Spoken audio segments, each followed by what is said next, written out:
अब अगर आप ये वीडियो देख रहे हो तो आई होप आपने इसका पिछला पार्ट देख लिया है, और अगर नहीं तो इसका लिंक मैंने आई बटन और डिस्क्रिप्शन में मेंशन किया है, जिसे देखना ना भूलेगा, वरना ये वीडियो आपके पल्ले नहीं पड़ेगी। अब 5th एपिसोड की शुरुआत में हम मोरा को एक अनजान जगह पर देखते हैं, जहां हमने उसे एपिसोड 1 में भी देखा था। जिसके बाद वो एक पागल खाने के अंदर जाती है, जहां उसे मिलने उसके पिता हेनरी आते हैं। मोरा अब उनसे अपने भाई कियरन के बारे में पूछती है, लेकिन फिर से दो लोग आकर उसे रूम नंबर 1011 में ले जाते हैं, जिसके बाद उसे एक ब्लैक इंजेक्शन देकर बेहोश कर दिया जाता है, जो बिल्कुल वैसा ही था जैसा कि हमने एपिसोड 1 की शुरुआत के सीन में देखा था। पर इतना कम नहीं था कि अब मोरा को डैनियल की आवाज सुनाई देती है, जो उसे जागने को कह रहा था। जिसके बाद जब मोरा अपनी आंखें खोलती है तो उसे पता चलता है कि वो अब भी केरबेरोस पर ही है, और जो कुछ उसने अभी तक देखा वो बस उसका एक बुरा सपना था। फिर मोरा को पता चलता है कि यैक और उसके साथियों ने उस बच्चे को वापस कैबिनेट में बंद कर दिया है, क्योंकि समुद्र में फेंके जाने के बाद वो जिस तरह से सही सलामत वापस जहाज पर गया था, उसे देखकर सभी लोग अब उससे डर रहे थे और वो अब उसे शैतान मानने लगे थे।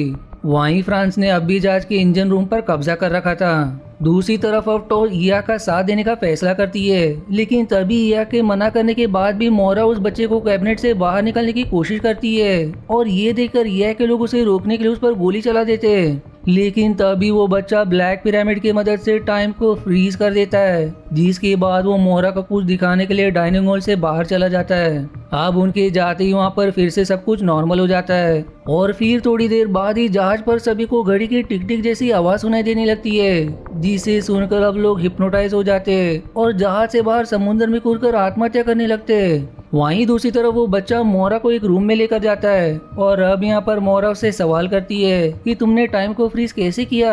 जिसके जवाब में वो बच्चा एक कागज पर लिखता है कि वो लोग हमें सुन रहे हैं, जो अब मोरा के कान में कहता है कि मैं तुम्हें कुछ नहीं बता सकता, इसके बारे में तुम्हें क्रिएटर से पूछना होगा। जो ऐसा कहकर वो अब मोरा को शॉप में ले जाकर उसका दरवाजा बीटल की मदद से ओपन करता है, जिसके बाद वो दोनों मोरा के सपनों में दिखाई देने वाली जगह पर पहुंच जाते हैं। अब दूसरी तरफ हम डैनियल को देखते हैं, जो अब अंदाजा लगा लेता है कि वो बच्चा मोरा को शॉप के दूसरी तरफ ले गया है, और वो जब भी शॉप के दूसरी तरफ की दुनिया में पहुंचता है तो उसे पता चल जाता है कि मोरा यहाँ से चली गई है। जो देखकर वो बच्चे से कहता है कि तुम्हें मोरा को यहाँ नहीं लाना चाहिए था, जिस पर वो डैनियल से कहता है कि इतनी खुशियों के बाद अब हम मोरा के कितने करीब पहुंच गए, और शायद वहाँ वापस आकर उसे पास के बारे में फिर से सब कुछ याद आ सकता है। अब ये सुनकर डैनियल उस बच्चे को वहीं रुकाकर उसका इंतजार करने को कहता है, और फिर उस टिक टिक आवाज को बंद करने के लिए शाफ्ट के जरिए वापस जहाज पर आ जाता है। जहाज पर अब वापस आकर वो उसके फर्नेस एरिया में रखी हुई मशीन को ओपन करता है,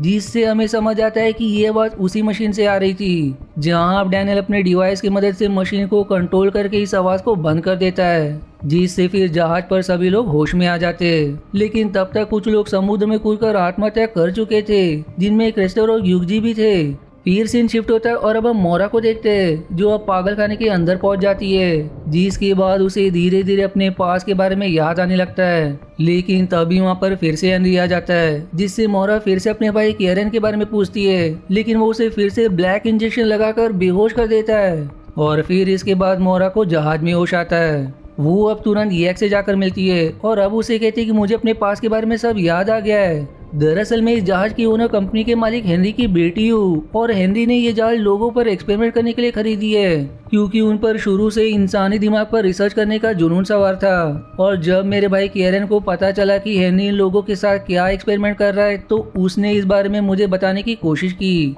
लेकिन इससे पहले कि मैं उससे मिल पाती, मेरे पिता ने उसे प्रोमोथियस जहाज के साथ कहीं गायब कर दिया। पर अब ये सब बताने पर भी यैक मोरा की बात पर यकीन नहीं कर पा रहा था। तभी फिर मोरा को वहाँ टेबल पर एक बीटल दिखाई देती है, जिसे वो पकड़ लेती है, और फिर उसकी मदद से शाफ्ट का दरवाजा खोलकर यैक को दूसरी दुनिया में ले जाती है, जहाँ यैक अपने सपने वाली जगह पहुंचकर अपने जले हुए घर को देखता है। और ये सब देखने के बाद यैक मोरा को भी बताता है कि लॉग बुक पढ़ने के बाद उसे समझ में आया कि वो प्रोमोथियस जहाज का भी कैप्टन था, जब वो अचानक से गायब हो गई थी, लेकिन उसे इस बारे में कुछ भी याद नहीं था। वहीं दूसरी तरफ जहाज के एक स्टाफ मेंबर को कंपनी से एक कोड मैसेज मिलता है, और जब वो इसे सेबेस्टियन को दिखाता है तो अपनी जेब से डैनियल के डिवाइस जैसा ही एक डिवाइस निकालकर उसकी मदद से वो स्टाफ मेंबर को बिना कोई चोट पहुंचाए मार देता है। फिर वो जहाज पर बाकी बचे हुए लोगों को इकट्ठा करके उन्हें बताता है कि कंपनी बार बार प्रोमोथियस जहाज को डुबोने के लिए मैसेज भेज रही है, लेकिन तभी वहाँ पर डैनियल आकर सभी को बताता है कि दरअसल कंपनी प्रोमोटियर जहाज को नहीं बल्कि केरबरोस जहाज को डुबोने के लिए आदेश दे रही है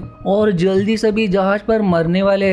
फिर एपिसोड के आखिरी सीन में हम हेनरी को उसी पागल खाने की बिल्डिंग में बने उसके ऑफिस में देखते हैं, जो अपने एक स्टाफ मेंबर से कहता है कि केरबरोस के पैसेंजर्स के पास अब ज्यादा समय नहीं बचा, जिसके बाद वो उस बच्चे को पकड़कर यहाँ लाने का आदेश देता है। फिर हेनरी अपने ऑफिस की खिड़की से पर्दा हटाकर बाहर देखता है, जिसके बाद हमें बाहर एक विशाल सा पिरामिड दिखाई देता है। जीसी सस्पेंस के साथ ये एपिसोड 5 यहीं समाप्त हो जाती है। अब एपिसोड 6 की शुरुआत में हम टोफ को देखते हैं, जो अपने सपने में एक दाढ़ी वाले आदमी को देखकर डर जाती है और अब नींद से जागने के बाद वो गुस्से में मोरा से उस लड़के के बारे में पूछने लगती है, क्योंकि अब उसे भी लगने लगा था कि जहाज में ये सारी अजीब चीजें उसी बच्चे की वजह से हो रही है। और अब मोरा उससे कहती है कि उसे नहीं पता कि इस वक्त वो बच्चा कहाँ है, इसलिए अब जहाज पर सभी जिंदा बचे लोग एक साथ मिलकर इस मुसीबत से बाहर निकलने का फैसला करते हैं। और अब ये एक वर्जीनिया, क्लेमेंस, टोव, लिंगी और इबैन को जहाज में बचे हुए लोगों को ढूंढकर उनकी मदद करने को कहता है। वहीं रमीरो, सेबेस्टियन और क्रेस्टर के पिता को ट्रांसक्रिप्शन मशीन को ठीक करके मदद के लिए किसी से संपर्क करने को कहता है।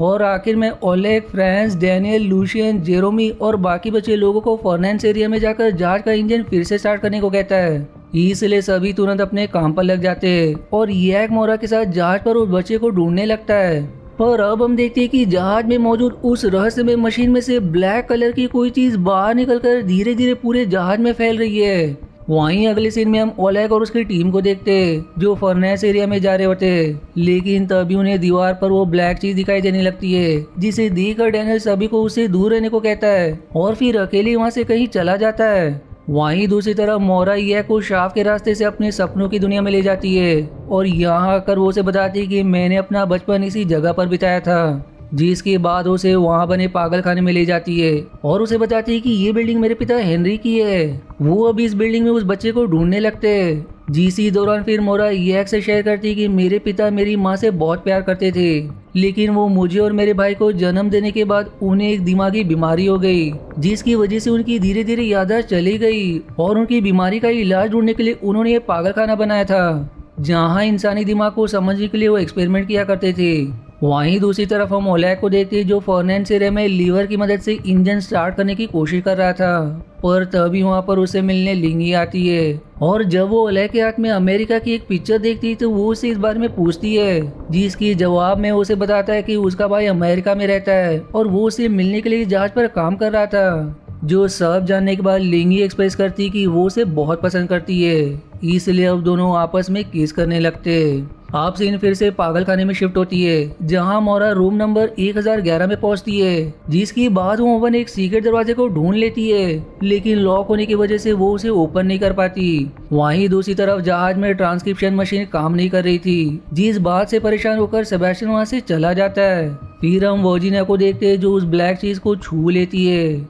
जिससे अब वो चीज धीरे धीरे उसके हाथ पर फैलने लगती है। वहीं दूसरी तरफ हम सेबेस्टियन को देखते हैं, जो डाइनिंग हॉल में बने कैबिनेट में चला जाता है। और वहीं दूसरी तरफ जहाज में जब टोव अकेली होती है तो उसे वहाँ फिर से वही दाढ़ी वाला आदमी दिखाई देता है, जो फिर देखते ही देखते अगले पल अपने गांव में पहुंच जाती है। और उसके पास के इन विजन से हमें समझ आता है कि उनके गांव के जमींदार ने क्रेस्टर को अपने बेटे के साथ इंटीमेट होते हुए देख लिया था, जिस बात की सजा देने के लिए उसने टोव के साथ जबरदस्ती करने की कोशिश की और इसी वजह से टोव बाद में प्रेग्नेंट हो गई थी। लेकिन टोव ने अपने बचाव में एक पत्थर से जमींदार के सिर पर वार किया और फिर उसी की गन से उसकी जान ले ली और इसी वजह से वो यूरोप से भागकर अमेरिका जा रही थी। फिर इसके बाद सीन फर्नेंस एरिया में शिफ्ट होती है, जहां लूसियन जेरोम से माफी मांगता है और उसे बताता है कि उसके दिमाग में ट्यूमर है, जिसकी वजह से कुछ ही दिनों में उसकी मौत होने वाली है, इसीलिए वो इस बीमारी के इलाज के लिए अमेरिका जा रहा है। पर फिर इसी बीच जहाज का इंजन फिर से स्टार्ट हो जाता है, लेकिन क्रेस्टर के पिता और रमीरो को सेबेस्टियन जहाज पर कहीं दिखाई नहीं देता,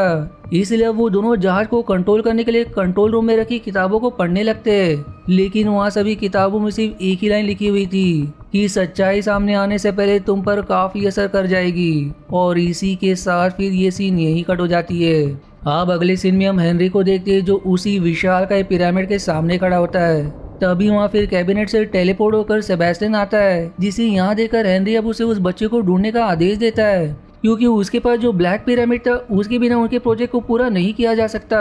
वहीं दूसरी तरफ हम देखते हैं कि वो काली चीज अब पागल खाने में भी फैल रही है और मोहरा इसे छूने ही वाली होती है, लेकिन तभी वहाँ डैनियल आकर उसे ऐसा करने से रोक लेता है। पर डैनियल को वहाँ देखकर मोहरा रिया को शक होता है कि वो हेनरी के लिए काम करता है, इसलिए अब रिया उस पर गन पॉइंट करके उसे रूम नंबर 1011 में बंद करने की कोशिश करता है। लेकिन डैनियल अपनी मशीन की मदद से उसे उसकी सपनों की दुनिया में टेलीपोर्ट कर देता है, जिसके बाद वो मोरा को रिवील करता है कि वो उसका पति है और 12 साल पहले उन दोनों की शादी हुई थी। लेकिन अब भी मोरा को इस बारे में कुछ भी याद नहीं था, इसलिए वो डैनियल से उसका डिवाइस लेकर उसे एक रूम नंबर 1011 में बंद कर देती है और फिर बिल्डिंग से बाहर आकर हेनरी को ढूंढने लगती है। पर वो आखिर में फ्रस्ट्रेट होकर रिया की गन को दूर फेंक देती है, लेकिन अब वो गन वही हवा में एक इनविजिबल स्क्रीन से टकरा कर रुक जाती है, जो देखकर मोरा को समझ आता है कि जहाज की तरह ये जगह भी असली नहीं है। फिर इसके बाद वो स्क्रीन को वहां से बाहर निकालती है, जिसके बाद उसे उसके पीछे एक दरवाजा दिखाई देता है।